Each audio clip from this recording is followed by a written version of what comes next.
warahmatullahi wabarakatuh. Nama saya Ika Novianti dari Universitas Labangsa Masiro dan jurusan akuntansi. Di sini saya akan membuat video. Nah, dalam pembuatan video ini saya akan menjelaskan sedikitnya mengenai audit kepada orang terdekat saya, yaitu orang tua saya sendiri. Jangan lupa tonton videonya sampai habis dan jangan lupa like and subscribe di bawah ini. A few moments later. Nah, dalam pembuatan video ini saya akan menjelaskan sedikitnya mengenai audit kepada orang terdekat saya, terutama itu adalah ibu saya sendiri. Oke, sebelum pembahasannya lebih dalam, Mama pernah nggak sih mendengar apa itu kata audit? Oke, jadi audit itu adalah mengumpulkan atau mengevaluasi bukti tentang suatu informasi apakah sesuai yang dilaporkan atau tidak, dan disesuaikan dengan kriteria-kriteria yang ditetapkan. Nah, biasanya audit itu dilakukan oleh yang kompeten dan independen.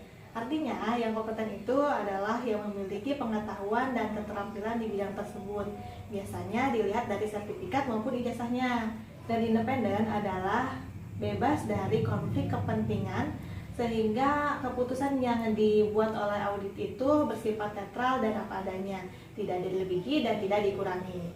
Nah, adapun orang yang melakukan pemeriksaan audit dalam laporan keuangan itu disebut auditor. Oh, jadi orang yang harus melakukan audit itu harus orang yang jujur. Nah, iya, itu kunci utamanya, bahwa seorang audit itu harus orang yang jujur, yang pertama. Dan yang kedua, memiliki ilmu pengetahuan, serta yang ketiga, dia memiliki keterampilan. Gitu.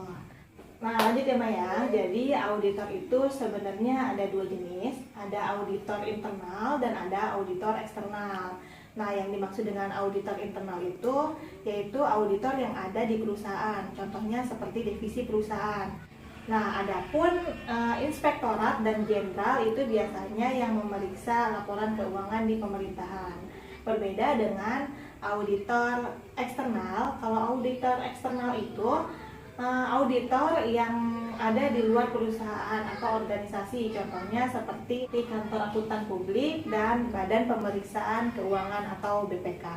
Selanjutnya ada jenis-jenis audit tuh. Yang pertama itu ada jenis audit laporan keuangan, di mana di situ si audit itu mengumpulkan atau mengevaluasi bukti laporan yang ada di perusahaan tersebut gitu. Kemudian lanjut lagi tuh yang kedua ada audit operasional. Nah, kalau audit operasional biasanya audit itu melakukan penelaah atas bagian manapun, salah satunya itu dari prosedurnya, kemudian dari metode operasinya, apakah sudah efisien dan efektivitas begitu. Kemudian yang ketiga itu ada audit ketaatan.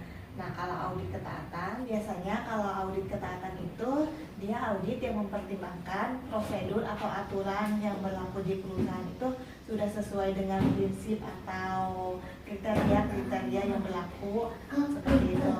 Kemudian ada juga audit kinerja. Nah, kalau misalkan audit kinerja itu biasanya si audit pasti memperhatikan biaya kegiatan ataupun kegiatannya itu apakah bermanfaat atau tidak bagi masyarakat. Nah, itu audit sepenting apa sih di perusahaan sebenarnya? Nah, tentunya penting, mah. Kenapa? Karena agar kita melihat itu kondisi perusahaan, entah ada yang harus dievaluasi atau ada yang harus ditingkatkan. Itu sama halnya nih, perumpamaan dalam kehidupan sehari-hari. Kalau misalkan mama sakit, tentunya pasti dong periksa ke dokter. Itu gunanya untuk Memeriksa kesehatan. nah, benar. Kemudian ada juga ketika kita punya kendaraan, terus si kendaraan kita itu rusak nih. Kemudian kita perlu dong memeriksanya ke servis, gunanya untuk Mengetahui kerusakannya. kerusakan yang ada di kendaraan kita tersebut. Nah, sama halnya dengan perusahaan. Si perusahaan juga perlu dilakukan pemeriksaan karena agar tahu kondisi perusahaan tersebut. Ada yang harus ditingkatkan efektivitasnya atau ada yang harus dievaluasi gitu. Nah, justru kalau misalkan si perusahaan itu tidak dilakukan pemeriksaan atau audit, khawatirnya takut terjadi kecurangan-kecurangan atau kesalahan-kesalahan yang dilakukan oleh oknum-oknum tertentu, misalnya kecurangan yang tidak disengaja ataupun tidak disengaja. Nah, maka dari itu si perusahaan itu perlu dilakukan pemeriksaan.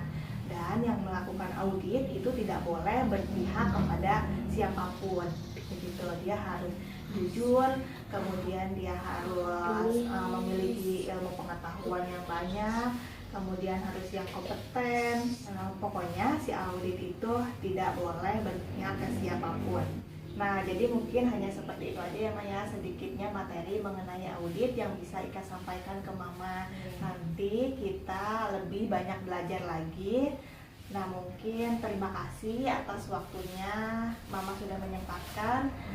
Kurang lebihnya mohon maaf. Wassalamualaikum warahmatullahi wabarakatuh.